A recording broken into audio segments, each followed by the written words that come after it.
I never imagined that a wedding, a celebration of love, would turn into the scene of my worst nightmare.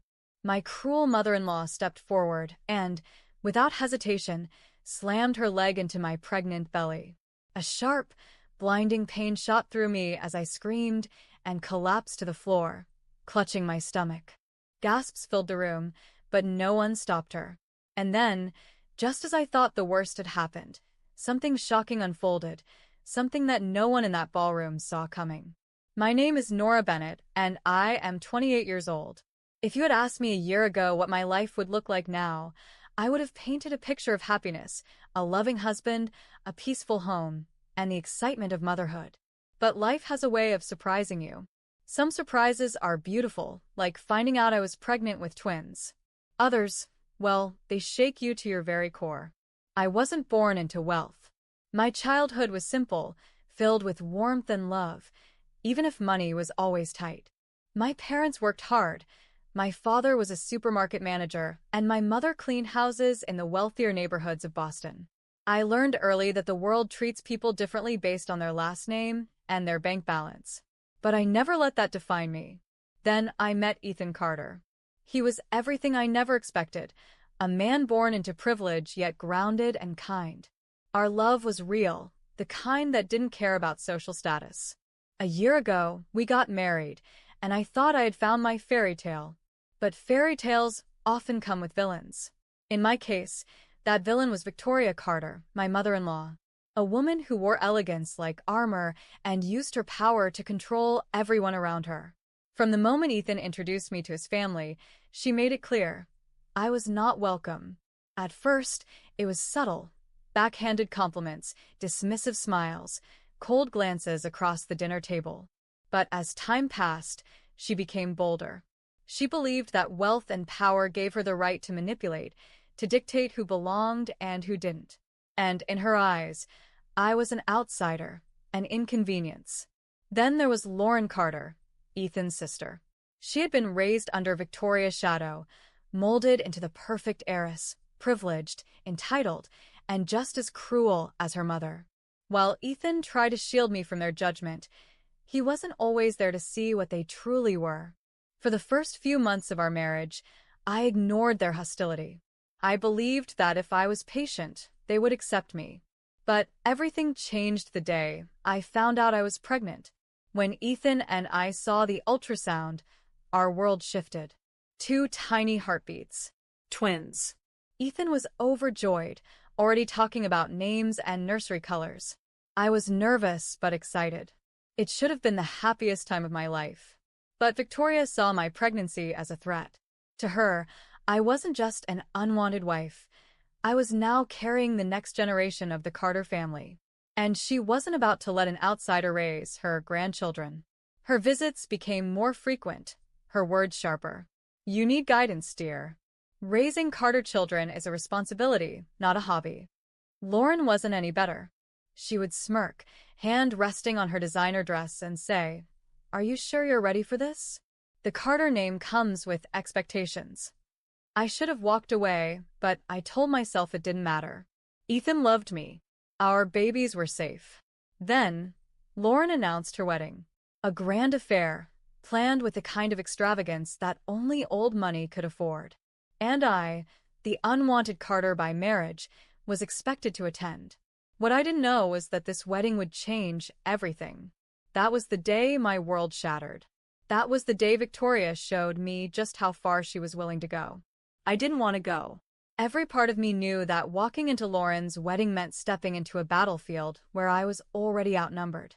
But this wasn't just any wedding. It was a Carter wedding, an event so extravagant that it felt like royalty gathering for a coronation. Ethan tried to reassure me before he left for his business trip. "Don't let them get to you, Nora," he said, cupping my face in his hands. "I'll be back soon. Just get through the night, and then we'll put all this behind us." I wanted to believe him.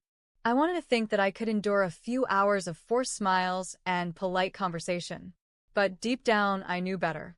The moment I arrived at the Beacon Hill estate, I felt it. The shift in the air, the weight of 1,000 silent judgments. The venue was breathtaking. A historic mansion draped in crystal chandeliers, tables adorned with white orchids, gold-rimmed plates, and the soft hum of a string quartet playing in the background.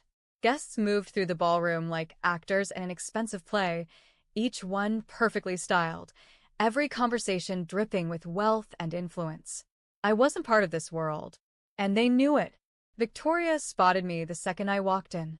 Dressed in a deep emerald gown, she radiated control, her expression unreadable as she made her way toward me. Nora, you made it," she said smoothly, her eyes scanning me like I was a stain on an otherwise flawless evening. "I wasn't sure if you'd have the energy. Pregnancy can be exhausting." Her words were meant to sound concerned, but I knew better. It wasn't concern, it was a reminder. "You are weak. You don't belong here." I forced a smile. "I'm feeling fine, thank you." Her lips curved just slightly. "Good. Because tonight isn't about you, dear. It's about family." She leaned in slightly, her voice dropping lower. "Real Carter family." Before I could respond, Lauren swept into the room, radiant in her designer wedding gown. She looked beautiful, perfect even. But the moment she saw me, her smile tightened. "Oh, you came," she said, as if my presence was an inconvenience. "I wasn't sure you'd find a dress appropriate for an event like this." A few nearby guests chuckled softly. I gritted my teeth. I had expected this, but that didn't make it hurt any less. I wanted to leave. I wanted to walk out of that ballroom and never look back. But I had come for Ethan, for the family we were building together. So I stayed. As the night went on, the whispers grew louder, the glances more obvious. I could feel their eyes on me, watching, judging. Then came the moment that changed everything. Victoria stepped forward, a champagne flute in hand, and raised it for a toast. "To Lauren, my beautiful daughter, and to the Carter family legacy that will continue for generations to come."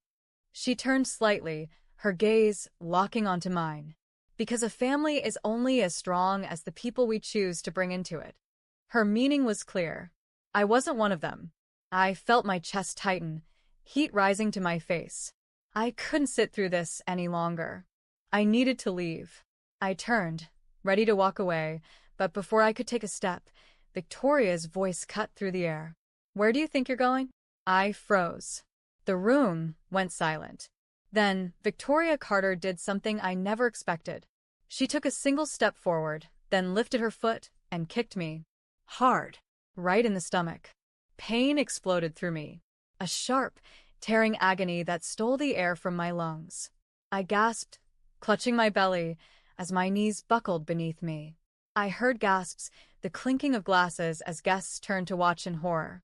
I hit the ground hard, my body curled protectively around my stomach. My babies. Oh, God, my babies. For a moment, I couldn't breathe. My vision blurred, my mind screaming in panic. Then, I heard Lauren's laughter. "Oh, please," she drawled, swirling the champagne in her glass. "Don't be so dramatic. It was just a little push. I thought you'd be tougher than this." A few nervous chuckles echoed through the room. Some guests lowered their eyes, others turned away, too afraid to intervene. No one helped me. Not one person. But someone was watching. David Walker, the journalist covering the wedding, had seen everything. And as I struggled to sit up, he made a decision. He pulled out his phone and called 911. "There's been an assault," he said quietly, stepping away from the crowd. "A pregnant woman has been attacked. I have it all on video." Pain radiated through my stomach, sharp and unrelenting. My breathing was shallow, and my hands instinctively cradled my belly. The twins. Were they okay? Were they still safe? I wanted to scream, to move, but fear kept me frozen. The room around me felt surreal, a grand ballroom, chandeliers sparkling overhead, and yet, here I was, on the cold marble floor, gasping for air. And all around me, Boston's elite simply watched, unsure whether to intervene or pretend they hadn't seen a thing. Victoria stood above me, her face unreadable.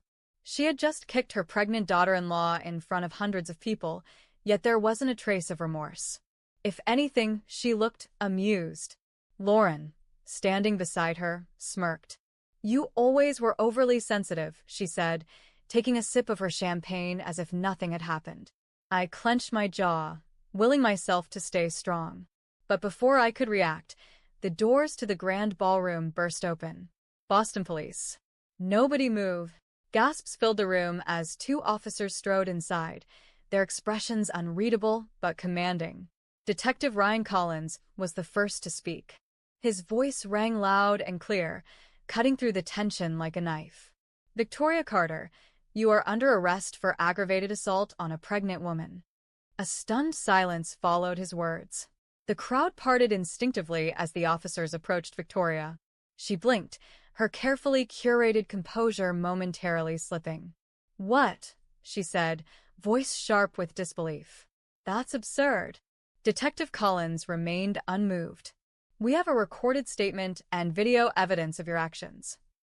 My heart pounded as I slowly turned my head and saw him, David Walker, the journalist, standing off to the side, phone in hand. He met my gaze and gave me the smallest nod. He had been watching. He had seen everything. And he had made sure someone finally did something. Victoria scoffed. "This is a mistake. Do you know who I am?" The officer behind Collins stepped forward, Lieutenant Sarah Mitchell, whose cold, steady glare didn't waver. "You are a woman who just kicked her pregnant daughter-in-law in front of a room full of witnesses," she said. "And you're going to jail." The ballroom erupted into whispers. Lauren stepped forward, her smirk faltering for the first time. "This is ridiculous," she snapped. "It was an accident. My mother didn't mean anything by it. You can't just—" "Lauren Carter, you are also under arrest," Collins interrupted, cutting through her protest. "We have enough evidence to charge you as well." The color drained from Lauren's face. "For what? I didn't do anything." "Oh, really?" Lieutenant Mitchell pulled out her phone and played back a recording. Her own voice echoed through the room. "Oh, please. Don't be so dramatic. It was just a little push. I thought you'd be tougher than this." A chill ran down my spine hearing her words again. The whispers turned to outrage. Some guests stepped back, shaking their heads. Others pulled out their phones, taking videos. Victoria's jaw clenched, her mask of control finally slipping. "This is preposterous. We're Carters. You can't do this to us." Detective Collins gave her an unimpressed look. "We just did." Then he pulled out a pair of handcuffs. The ballroom fell into dead silence. The officer behind Victoria reached for her wrists. She resisted. "Don't touch me," she snapped, voice venomous. "I will have your badge for this." "Ma'am, don't make this more difficult than it has to be," the officer warned. "You are under arrest. You have the right to remain silent." Victoria lunged forward. For a split second, it felt like the entire room held its breath. She was moving toward me, toward the woman she had just attacked, as if she could somehow undo everything, silence everything. But the officers were faster. They grabbed her arms, restraining her before she could get any closer. Lauren, now fully panicked, turned wildly to the guests. "Are you really going to let them do this?" she shrieked. "Do something. Stop them." But no one moved. Not one person. These people had lived in Victoria's shadow for years, whispering about her behind closed doors, but never daring to challenge her. But now they were seeing her downfall. And none of them wanted to go down with her.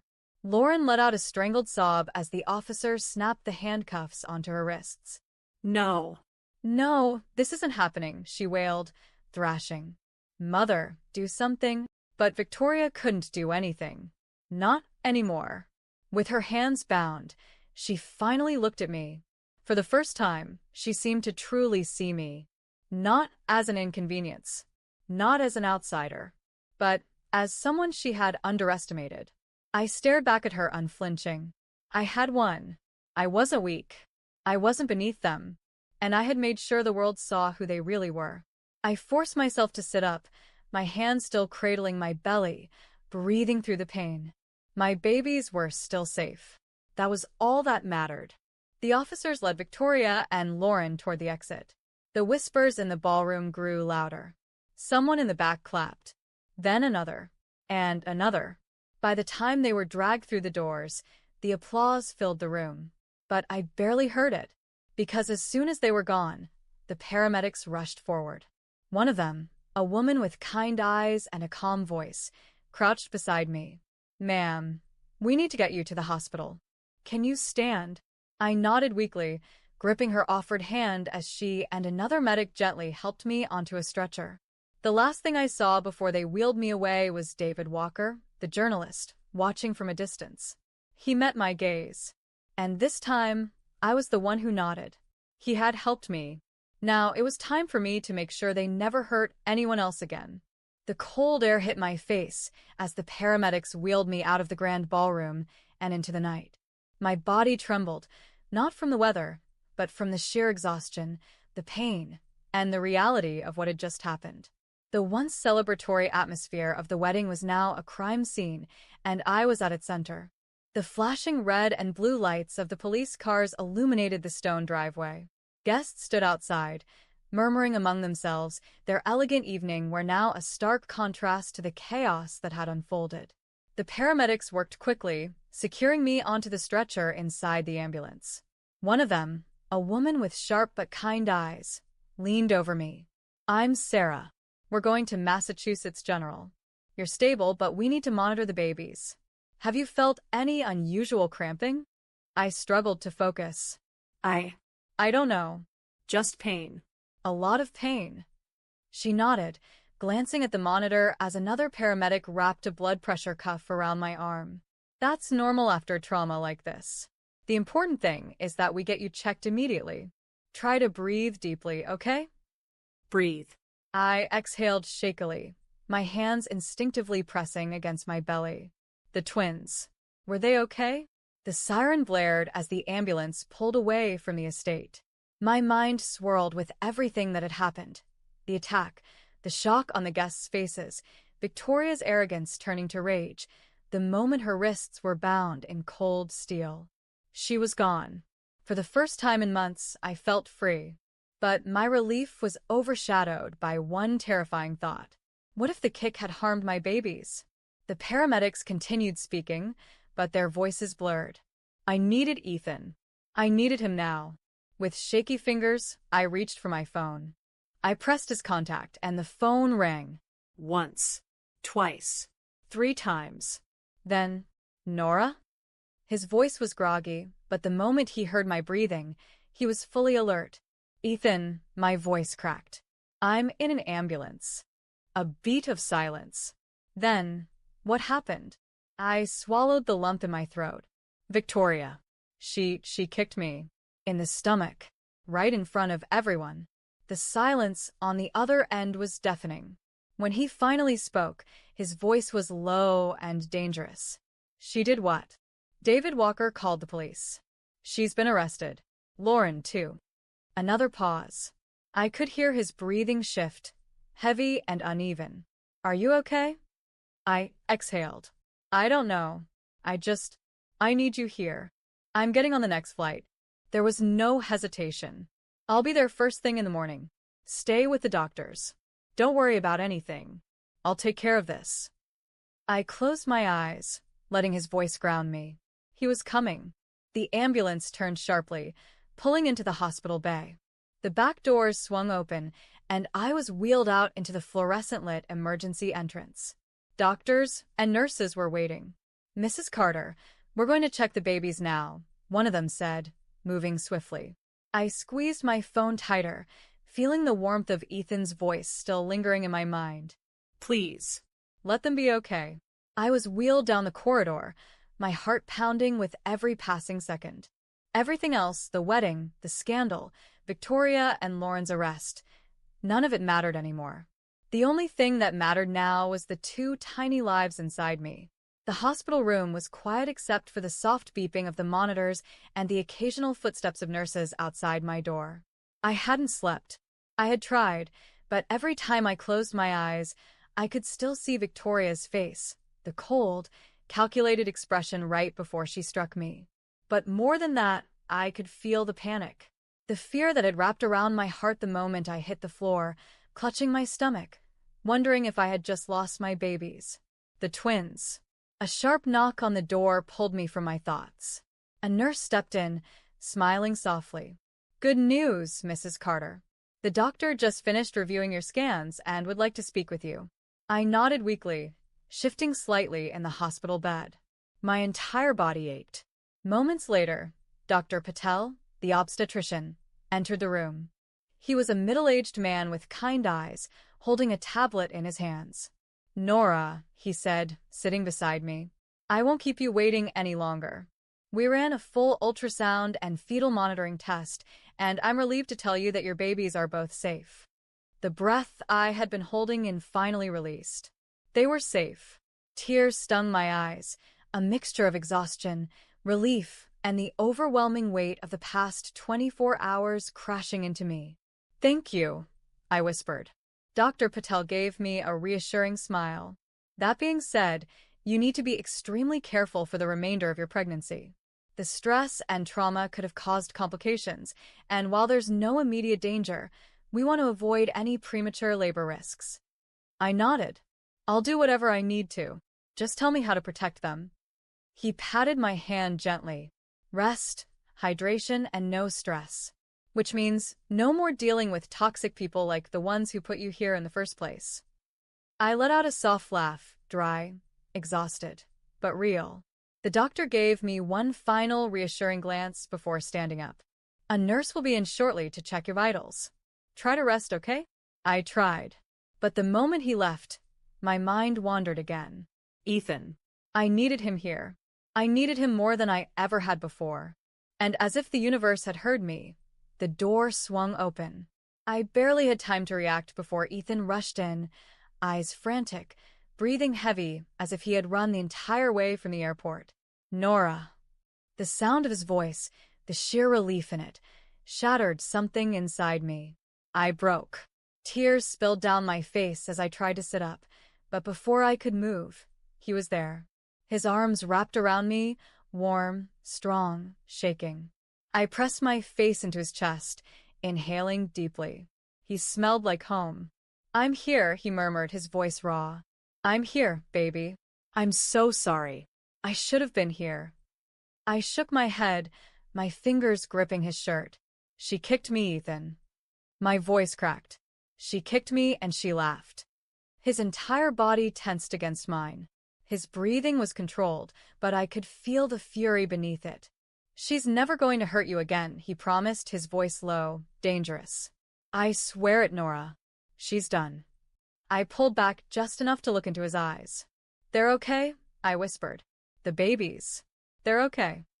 His breath caught, and for a moment, I saw something break in him too. Relief. Grief. Rage. His hand trembled as he placed it gently over my stomach. "I was so scared," he admitted.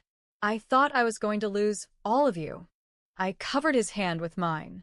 "We're still here." He exhaled, pressing his forehead against mine. "And I won't let them get away with this." His words sent a shiver through me, not from fear, but from certainty. Ethan wasn't just my husband. He was my protector. And now he was ready to fight. The next few days passed in a blur. Hospital visits. Medical tests. Ethan barely leaving my side. Every time I closed my eyes, I saw the ballroom, the glint in Victoria's eyes before she struck me. But something had shifted. For the first time, she wasn't the one in control anymore. The morning after Ethan arrived, the police officers handling the case, Detective Ryan Collins and Lieutenant Sarah Mitchell, came to the hospital to take my official statement. Ethan sat beside me the entire time, his hand clasped around mine. "Victoria and Lauren Carter have been officially charged with aggravated assault, battery, and endangering an unborn child," Collins explained, flipping through his case notes. "We also have additional evidence of long-term psychological abuse, thanks to witness testimonies from employees and guests at the wedding." Lauren's face flashed in my mind. The way she had laughed while I lay on the floor, clutching my belly.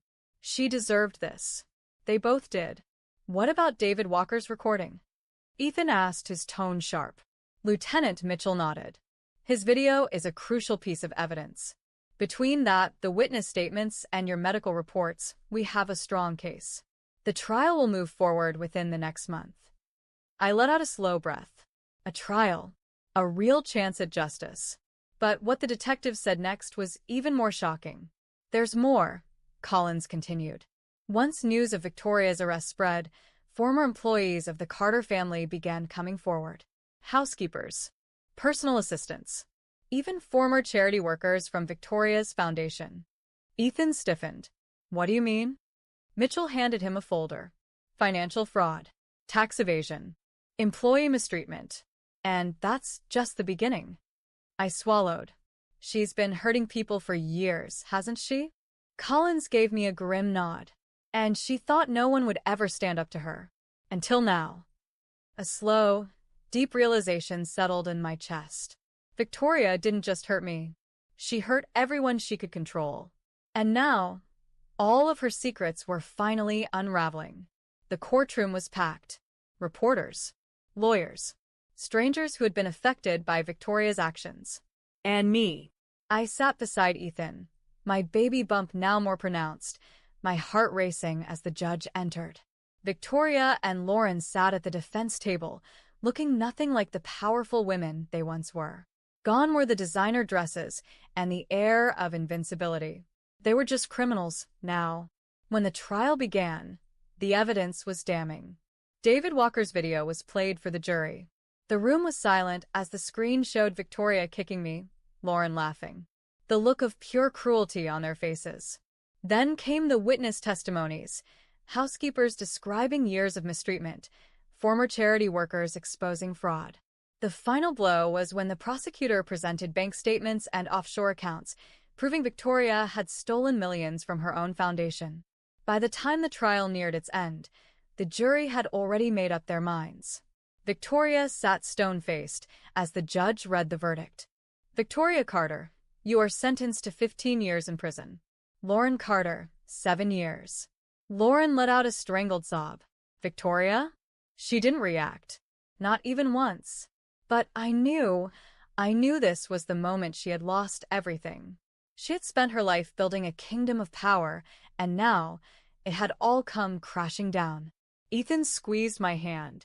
It's over, Nora. I exhaled.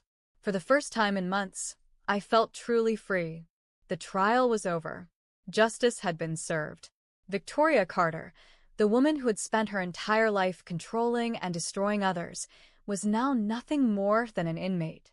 Lauren, her ever-loyal shadow, would spend the next 7 years behind bars. Their power, their wealth, none of it had saved them. But I had won. I was finally free. And just in time. Because only a few weeks later, I went into labor. Breathe, Nora. You're doing great. Ethan's voice was steady, but I could hear the emotion beneath it. He was right next to me, holding my hand, his grip strong and reassuring. I had prepared for this moment, but nothing could have truly prepared me for the sheer pain, exhaustion, and overwhelming rush of emotion. I was about to meet our babies. One more push, the doctor instructed. You're almost there. I clenched Ethan's hand and gave it everything I had. A sharp cry filled the room. My body sagged in relief as the first baby was born. It's a girl, the doctor announced. Tears streamed down my face as I heard my daughter's cries. She's perfect, Ethan whispered, his voice thick with emotion as the nurse placed her in his arms. I barely had time to recover before the contractions started again. The second twin was coming. Minutes later, another cry. It's a boy. I let out a shaky laugh, pure joy flooding my chest as I watched Ethan hold our son for the first time. 2 perfect, tiny souls. Our children. Ethan kissed my forehead, his tears mixing with mine. We did it, I whispered. He nodded, his voice breaking. Yeah, baby. We did. A week later, we finally brought them home. The nursery we had spent months preparing was filled with sunlight, soft blankets, and a love so deep it felt endless. As I rocked our daughter in my arms, Ethan cradled our son beside me. What should we name them? I asked softly. Ethan smiled down at them. How about Ava and Lucas? I looked at their tiny faces, Ava, with her father's strong features, and Lucas, with my deep brown eyes. Ava and Lucas Carter, I whispered, nodding. Perfect. Ethan pressed a gentle kiss against my forehead. They'll never know the kind of pain you went through, Nora. They'll never feel unwanted or unloved. I promise you that. I reached for his hand, intertwining my fingers with his. Because they have us. He smiled. Because they have you. As I gazed at our children, I realized something. The past no longer mattered. Victoria Carter had spent her life trying to control everything and everyone around her, and in the end, it had destroyed her. She had lost everything. But me? I had gained everything that truly mattered. A husband who loved me. Children who would grow up in a home full of warmth and kindness. A future free from fear. The world outside our nursery was changing, the seasons shifting, new beginnings on the horizon. And as the sun set outside our window, I held Ava and Lucas close, listening to their soft breaths. For the first time in a long time, I knew we were finally safe. If you enjoyed this story, don't forget to like, leave a comment, and subscribe for more. Your support means a lot and helps bring more stories to life. Let us know your thoughts in the comments. What was your favorite part of the story? We'd love to hear from you. Stay strong, stay hopeful, and remember, you are never alone. See you in the next story.